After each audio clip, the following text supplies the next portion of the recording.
ओम नमो भगवते वासुदेवाय नमो। नमस्कार बंधुगण आपण मानकु आम यूट्यूब चैनल को स्वागत।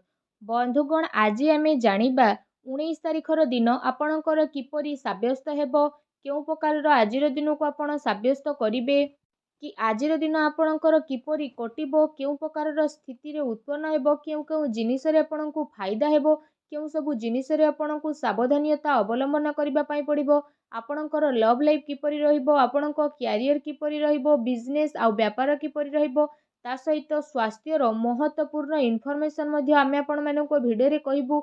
आ भिडियो शेष रे आमे आपण मानक गोटे उपाय विषय मध्ये कहिबु, जहा द्वारा आपण आजिर दिन को आहुरी अधिक शुभ और मंगलदायक साब्यस्त करि पारिबे।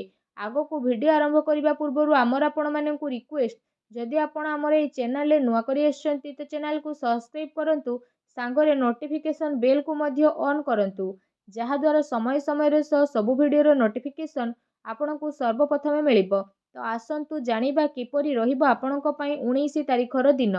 सबुठारु प्रथमे आमे आपण मानकु कहिबु कि कोन आज आपणक पई पॉजिटिव रहिबा पई जाउछि। जदि विशेष भाबरे आमे आपण मानकु कहिबु कि फ्रेंड्स आज आपणकर मित्रंकर आपणकु भरपूर सहयोग प्राप्त होई जिवो, जहा आपणकु काफी सकारात्मक भावनार सह आगकु बढ़ेबा पई प्रोत्साहन प्रदान करिवो। ता सहित आपणकु आपणकर कार्य क्षेत्र रे केते सारा कार्य पई अधिक अनुकूलता मध्ये अनुभव हेबो। एहा सहित आजिर दिन आर्थिक दृष्टिकोण रु जदि कहिबा आपणक पई बहुत ही भलो दिन रहिबा पई जाउछि, जहा द्वारा आपणक मन बहुत ही प्रसन्न रहिबो। ता सहित आपणकर आर्थिक स्थिति रे काफी अधिक अनुकूल परिवर्तन आसीबो। आ आपणकर व्यवसाय रे मध्ये वृद्धि घटिबो, आमदानी रो स्रोत रे मध्ये लाभ प्राप्ति हेबो एवं आपण आर्थिक रूप रे विशेष भाबरे भलो सामंजस्य बनेकी रखि मध्ये पारिबे। ता सहित आपणकर साक्षात विशेष भाबरे आपणकर मामू बा माउसी घर पक्षक द्वारा होई पारे, जहांक सह मिसिकी आपणकु काफी खुशी हेबो एवं आपणकर कौनसी काम रे से माने साहाय्य सहयोग प्रदान करिवे। ता सहित धार्मिक कार्यकलाप रे आपणकर वृद्धि हेबो, आपण से सब ऊपर खर्च मध्ये करि पारे। संघर्ष करिबा परे कार्य रे आपणकु विशेष भाबरे सफलता मध्ये प्राप्त हेबो। जदि आपण कौनसी यात्रा रे जिबा पई चेष्टा करूछंती तो भी प्रयास आपण करि परिबे, सफलता आपणकु प्राप्त हेबो। जदि आपण कार्य क्षेत्र रे निजर परिश्रम जारी रखुछंती तो तार शुभ फल मध्ये आपणकु अवश्य ही प्राप्त होई जिवो।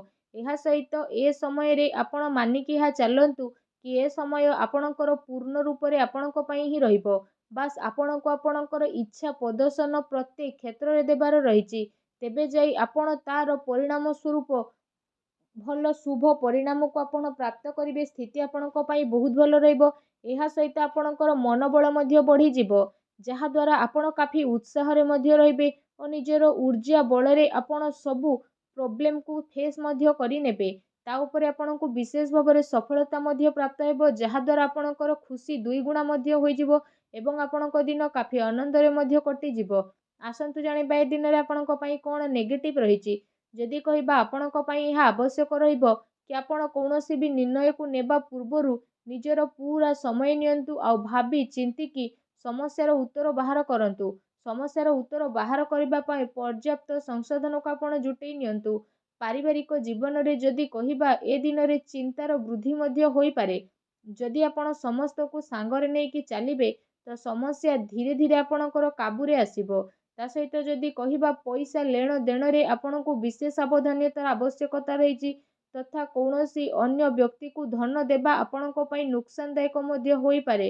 ए दिन मानसिक अशांति तथा चिंतापूर्ण स्थिति मध्ये आपणकर होई पारे। सेथि पई कौनसी प्रकारर ठोस निर्णय नेबा पूर्वरु आपण माने केते थर भाबी चिंती कि निर्णय नेबा पई चेष्टा करंतु।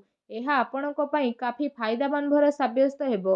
आसंतु जानिबा क्रोध उपरे किपरि आपण नियंत्रण रखिबे। क्रोध उपरे नियंत्रण बाणी रे संयमता रखिबार आवश्यकता रहिछि, अन्यथा विवाद स्थिति मध्ये पड़ी पारे।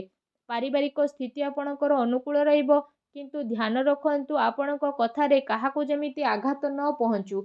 एहा सहित जदि कहिबा परिवार को छाड़ी कि जदि आपण कुआडे दूर जगह को जिबा को चाहुचंती तो भी जाई परिबे।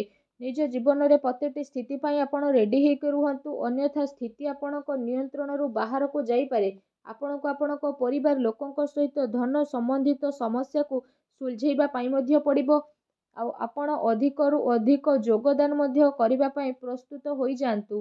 ଏହା ସହିତ ଯଦି ବିଶେଷ ଭାବରେ କହିବା ଉଚ୍ଚ ଶିକ୍ଷା ପାଇଁ ପ୍ରୟାସରତ ବ୍ୟକ୍ତିବିଶେଷଙ୍କୁ ଏବେ ଟିକେ ଅଧିକ ପ୍ରୟାସ ରଖିବାର ଆବଶ୍ୟକତା ରହିଛି ତଥା ପ୍ରତୀକ୍ଷା କରିବାକୁ ପଡ଼ିବ। କାହିଁକି ନା ଏବେ ବହୁତ ଅଧିକ ଶୁଭ ଅବସର ଆପଣଙ୍କ ପାଇଁ ଦେଖାଦେଉ ନାହିଁ। ଏହା ସହିତ ଆପଣଙ୍କୁ ହିମ୍ମତ ହାରିବାର ଆବଶ୍ୟକତା ନାହିଁ, କାରଣ ପରିଶ୍ରମ କେବେ ବ୍ୟର୍ଥରେ ଯାଏ ନାହିଁ। ଆସନ୍ତୁ ଜାଣିବା ଏ ଦିନରେ ଆପଣଙ୍କର ଲଭ୍ ଲାଇଫ୍ କିପରି ରହିବ। ଯଦି କହିବା ଆପଣ ଆପଣଙ୍କର ପ୍ରେମୀ ପ୍ରେମିକାକୁ ପ୍ରପୋଜ କରିବା ପାଇଁ ଚାହୁଁଛନ୍ତି ତ ଆପଣ କରିପାରିବେ, କିମ୍ବା ଆପଣ ଆପଣଙ୍କ ମନର କଥା ମଧ୍ୟ ସେୟାର କରିବାକୁ ଚାହୁଁଛନ୍ତି ତ ବି ଆପଣ କରିପାରିବେ। ଏଥିପାଇଁ ଆପଣଙ୍କୁ ସମୟ ବହୁତ ହି ଅନୁକୂଳ ଭରା ରହିବ। ଫ୍ରେଣ୍ଡସ୍, ଯଦି କହିବା ଆପଣଙ୍କର ପ୍ରେମ ସମ୍ବନ୍ଧ ଏ ଦିନରେ କାଫି ମଜବୁତ ହେବ। ଆପୋଷିକ ସମ୍ବନ୍ଧରେ ଘନିଷ୍ଠତା ଆପଣଙ୍କୁ ଗୋଟେ ନୂଆ ସ୍ମୃତି ମଧ୍ୟ ପ୍ରଦାନ କରିବ। ଜୀବନ ସାଥୀଙ୍କର ଆପଣଙ୍କୁ ପୁରା ସହଯୋଗ ମଧ୍ୟ ପ୍ରାପ୍ତ ହେବ। ଏହା ସହିତ ଯଦି କହିବା ବିବାହିତ ଜାତକଙ୍କ ପାଇଁ ବିଶେଷ ଭାବରେ ଏ ଦିନ ବହୁତ ଭଲ ଦିନ ରହିବ। ଆପଣ ଆପଣଙ୍କର ପ୍ରତିଟି କାର୍ଯ୍ୟ କରିବେ। ଏ ଦିନରେ ଆପଣଙ୍କ ପ୍ରେମ ଜୀବନ ପାଇଁ ଦିନ ବହୁତ ହି ଭଲ ଶୁଭ ରହିବ। ଆସନ୍ତୁ ଜାଣିବା ଏ ଦିନରେ ଆପଣଙ୍କର ବ୍ୟବସାୟିକ କ୍ୟାରିୟର କିପରି ରହିବ। ଯଦି ବିଶେଷ ଭାବରେ କହିବା ବ୍ୟବସାୟିକ ଧନ୍ଦାରେ ଏ ଦିନରେ ଆପଣଙ୍କର ଆର୍ଥିକ ଲାଭ ଏବଂ ଚାକିରିରେ ଲାଭର ଅନେକ ଯୋଗ ମଧ୍ୟ ବନୁଅଛି।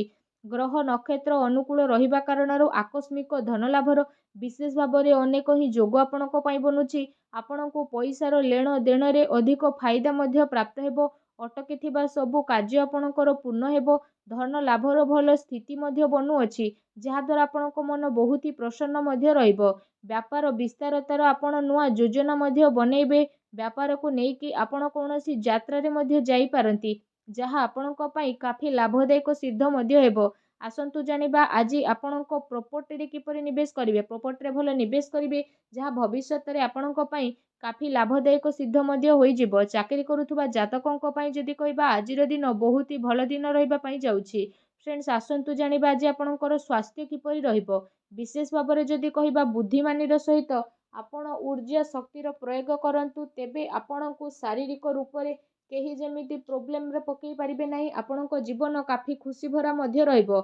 ଏହା ସହିତ ଯଦି ଆପଣ ନୂଆ କାମ କରିବାକୁ ଚାହୁଁଛନ୍ତି ତ ନୂଆ କାମ ମଧ୍ୟ କରିପାରିବେ। ଶାରୀରିକ ମାମଲାରେ ଆପଣଙ୍କୁ ଅଧିକ ଖୁସି ମଧ୍ୟ ପ୍ରାପ୍ତ ହେବ। ପ୍ରତିଟି ସ୍ଥିତି ଆପଣଙ୍କ ପାଇଁ ବହୁତ ଭଲ ରହିବ, ଯାହାଦ୍ୱାରା ଆପଣଙ୍କ ପାଇଁ କିଛି ଯୋଗାସନର ସାହାରା ନେବାକୁ ପଡ଼ିପାରେ। ତା ସହିତ ଆପଣଙ୍କୁ ଆପଣଙ୍କର ଖାଦ୍ୟପେୟ ଉପରେ ବିଶେଷ ରୂପରେ ଧ୍ୟାନ ଦେବାର ବିଶେଷ ଆବଶ୍ୟକତା ମଧ୍ୟ ରହିଛି। ଏହା ସହିତ ଯଦି କହିବା ନିଜ ସ୍ୱାସ୍ଥ୍ୟକୁ ଆହୁରି ଅଧିକ ଭଲ ରଖିବା ପାଇଁ ଆପଣ ପ୍ରତ୍ୟେକ ଦିନ ଯୋଗ କରନ୍ତୁ, ବ୍ୟାୟାମ କରନ୍ତୁ ଏବଂ ସୁସ୍ଥ ରୁହନ୍ତୁ। ଆସନ୍ତୁ ଜାଣିବା ଆଜି ଆପଣଙ୍କ ପାଇଁ କ'ଣ ବିଶେଷ ଉପାୟ ରହିଛି। ଯଦି କହିବା ଆଜି ଆପଣ ସ୍ନାନ ଆଦି ବିଶେଷ ଭାବରେ କରିସାରିବା ପରେ ପୂଜା ଘରେ ବିଶେଷ ଭାବରେ ହଳଦୀର ଅର୍ପଣ କରନ୍ତୁ। ଭଗବାନ ଲକ୍ଷ୍ମୀଙ୍କର ପୂଜା ଆରାଧନା କରନ୍ତୁ। ଲଡ୍ଡୁ ଭୋଗ ଚଢ଼ାନ୍ତୁ। ଏପରି କରିବା ଦ୍ୱାରା ସବୁ ନକାରାତ୍ମକ ଶକ୍ତିର ବିନାଶ ହେବ, ଶୁଭ ଫଳ ପ୍ରାପ୍ତ ହେବ। ଭିଡ଼ିଓ କେମିତି ଲାଗିଲା କମେଣ୍ଟ କରିକି ଜଣାନ୍ତୁ। ଚ୍ୟାନେଲକୁ ସବସ୍କ୍ରାଇବ୍ ମଧ୍ୟ କରିନିଅନ୍ତୁ। ଧନ୍ୟବାଦ।